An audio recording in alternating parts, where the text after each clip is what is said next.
why you have to make all these excuses for her? This, like I said, all this was this week was people who said, oh, she ran a flawless campaign. How ridiculous. Or it's sexism, it's racism. This is an old playbook. Yes, I didn't say any of those things. I know, but I've heard a lot of these things. And like, I think America's perfectly willing to elect a woman. They just didn't like the last two that were put up. But the Vice President of the United States is basically shoved in a broom closet for 3.5 years. I know. Like, you couldn't. She was more popular in there. Yes, well.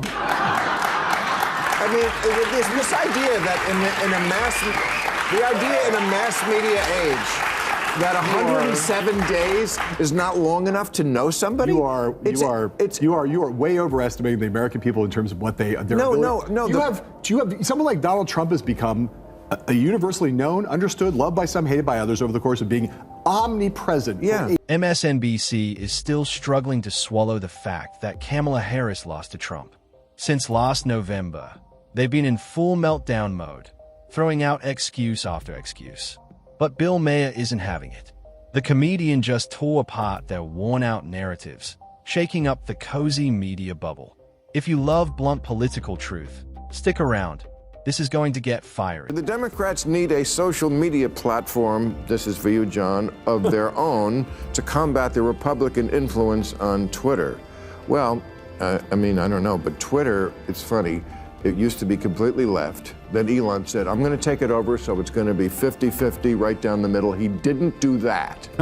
It just switched completely. So I don't know. It's terrible that I think that we have our own media silos. We need places where, like this show, but there's not enough of them, where everybody comes and everybody hears everybody else from all points of view. Maher opened by blasting the toxic echo chambers both parties have built, but pointed out it all started with the left dominating legacy media. They twisted stories, hid bad news about their favorites, and made Trump their non-stop punching bag. Flawed interviews, edited to look flawless. Maher called it a dangerous habit and pushed for real debate instead of hiding in media bubbles. A line from Dave Chappelle, who said at some point how he doesn't know very much about what goes on Twitter because he doesn't go on Twitter because Twitter's not a real place.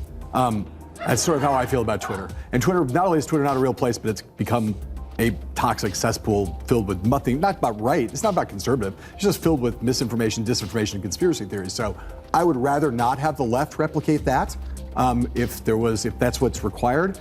I think the deeper question that the question's getting at is that if you look at the data in this election, the amount of reach of all of these alternative, I'm talking about the whole podcast space mostly, but also social media, the interviews that Trump did, not starting with Rogan, but Theo Vaughn and all of these other things he did, incredible reach compared to old mainstream media, right? Yeah, It's no surprise Americans caught on that outlets like CNN, MSNBC, and NPR weren't just reporting news. They were protecting Kamala Harris and the DNC. Scandals were buried, opponents smeared, and headlines twisted. Fed up, people turned to independent voices like Joe Rogan and Theo Vaughn, who called things as they saw them. These unfiltered platforms didn't just entertain. They broke the DNC's hold and helped pave the way for Trump's return to the White House. The number of people that Kamala Harris reached by going and talking to Brett Baer is a tiny fraction of, if you look at the average, not just the number of downloads, but then the social media plays on YouTube and other places that Trump did by hitting all of those mostly bro-friendly, skewing young male podcast platforms. I think the issue is not so much that the left, quote, needs a platform. There are a bunch of people on, Harris went on Call Her Daddy, right? All the Smoke, a few of those things. What the left has to, what Democrats have to figure out is the fact that the way to talk to voters who are not our age, and the large swelling number of the segment of young voters and middle-aged voters, is that they have to start talking to them on platforms that are not 60 Minutes, and Fox News or MSNBC or any of these, I hate to say it, dying legacy media platforms. You could see the discomfort as he stammered and danced around the truth. That legacy media was openly biased against Trump and the GOP. It was the closest I've ever seen anyone from inside that bubble come to admitting it, though he hid it under careful, polite wording. It felt like he was afraid of his own newsroom. That's when Maher jumped in, cut through the fluff, and asked the tough question the media elite had been dodging for years. Another way of saying that Twitter is real. Well, the internet is real. Somebody just wrote a big article about this. Like, that is where reality is now, and this is perfect for the movie you're going to do. John Heilemann smugly claimed Twitter isn't a real place, calling it a breeding ground for conspiracy theories. Funny how he didn't mind when the left controlled it, using it to spread disinformation, attack Trump, and censor opponents under the label of fact-checking. The hypocrisy is glaring. His outrage isn't about cleaning up Twitter. It's about losing the power to control the narrative. I was Sarah about this one thing. If you're the sitting vice president for a president who has, throughout his entire term in office, been sitting at about somewhere between a 35 and 40% approval rating. People view the Biden administration as a failure. We can have a long discussion about whether they are right about that, about the economy, but the perceptions of the economy were that people thought inflation was too high, people thought we were on the wrong track, 75% wrong track numbers, and this huge inflation overhang. You're the sitting vice president, and you get put on elevated to the top of the ticket 107 days ahead of the election. I think that is a very high degree of difficulty put on anybody, and I do not think she is the perfect candidate. I tend to agree with Sarah that probably in a fully litigated primary, she probably would not have been the Democratic nominee, but we'll never know that. But I will tell you that, there's never been anybody who's had the difficulty of that situation, elevated that late in the campaign. Why? Heilemann throws around the word perception, acting like Americans don't notice their wallets hurting. But inflation hit over 9%, gas prices soared, mortgage rates jumped past 7%, and wages didn't keep up. Families stretched every dollar, and small businesses barely survived. Yet from his comfy media bubble, Heilemann claims it's all just in people's heads.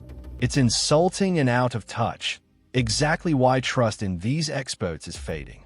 When your fridge is emptier and bills higher, you already know the hard truth. The United States is basically shoved in a broom closet for 3.5 years. I know. You couldn't. She was more popular in there. Yes, well. I mean, this idea that in a mass media age, that 107 days is not long enough to know somebody. You are way overestimating the American people in terms of what their ability. No. You have someone like Donald Trump has become a universally known, understood, loved by some, hated by others over the course of being omnipresent for 8 years. Now you see why John Heilemann can look Americans in the eye and call their economic pain just perception. He acts like we're too clueless to know reality from spin. He thinks we can't judge our own situation or form opinions about Kamala Harris before the election. That's not just arrogance, it's outright disrespect for voters. This elitist attitude is exactly what cost the DNC the election. They ignored real problems, dismissed criticism, and hoped slogans would win votes. But Americans saw through it and sent a clear message: respect us or lose power. The DNC learned that lesson the hard way. Barack Obama becomes president of the United States after running for 2 years as president, runs a 50-state primary, is on television, does dozens of Democratic debates, and by the time at the end of that, most people knew who he was. Most people. Yeah. You drop somebody into the middle of the top of the ticket, 3 days out, 3 months out. You are going to have to spend a lot of time trying to introduce yourself to the country while also being in a steel cage death match with Donald Trump. Okay, but I don't know if you ever watched this show, but I had Michael Douglas on this week. Yeah. At the top, we were talking about this, and he made a very good point that every other country in the world can do it in months, sometimes weeks. Why can every other country do it in that short a period of time? Are they all so much brighter than America? I don't think so. Bill reminds us that America is home to some of the smartest, most aware people on Earth. So if other countries can figure things out quickly, why can't we? The truth is, we did. From the start, most Americans saw the signs. Kamala Harris just wasn't presidential. The awkward laughs, confusing speeches, and clear inefficiency were obvious. We didn't need the media or years of politics to decide. We saw it fast and knew America deserved better. I can believe that you could have shorter elections in America, but it's not like we don't know. In Britain, for instance, when you have a short election, it's not like you don't know who the leader of the party is for months and years before that. You're either the person who's Googling the day before, did Biden drop out, or you know in a week. You know, did anyone in this audience not know enough about Kamala Harris pretty much after a week to make a decision? Yeah, people. How It's ridiculous. We just get sicker of them. Exactly. Most people are tired of endless speeches and ads after just 2 weeks. But Heilemann can't see a simple fact. People heard Kamala Harris's message, knew who she was, and still didn't like her. It wasn't confusion or bad messaging. Voters listened and made their choice. It's tough, but politics isn't about comfort. The sooner Democrats accept this, the sooner they can stop making excuses and start connecting with voters before it's too late. Deciders in the election. No, they were. I talked about them last week. Christmas Eve shoppers, so those people apparently needed longer than 90 days. They would have been undecided. They always would have been. Exactly. That's why I call them. I called them, John, I said this last week, I called them Christmas Eve shoppers. My father was one. People who don't buy their presents until the Christmas Eve night. He would go into the store, and he wouldn't feel like he could do it until he was fully in the spirit. He had to be in the store on Christmas Eve with Santa and all the fucking elves and everything that was going on. Last-minute voters aren't clueless about Kamala Harris or any candidate. They know her name, face, and record. In those final moments, they weigh everything, the policies, past actions, and impressions, against what the candidates say. This is when the message really matters. If it doesn't connect or inspire confidence, they won't vote for you. It's not ignorance or apathy, it's making a tough choice. When they say no, it's because they know you and they weren't convinced. Have to make all these excuses for her. This, like I said, all this was this week was people who said, "Oh, she ran a flawless campaign. How ridiculous!" Or it's sexism, it's racism. This is an old playbook. Yes, I didn't say any of those things. I know, but I've heard a lot of these things, and I think America's perfectly willing to elect a woman. They just didn't like the last two that were put up. In the end, last-minute voters aren't a mystery. They are making tough, careful decisions. They already know Kamala Harris, her career, and her views. What really matters is the final message from candidates, one that builds trust and answers concerns. If that message misses, no amount of name recognition can save a campaign. It's not about not knowing, it's about being convinced. Thanks for watching. If you like this video, hit like and subscribe for more. See you next time.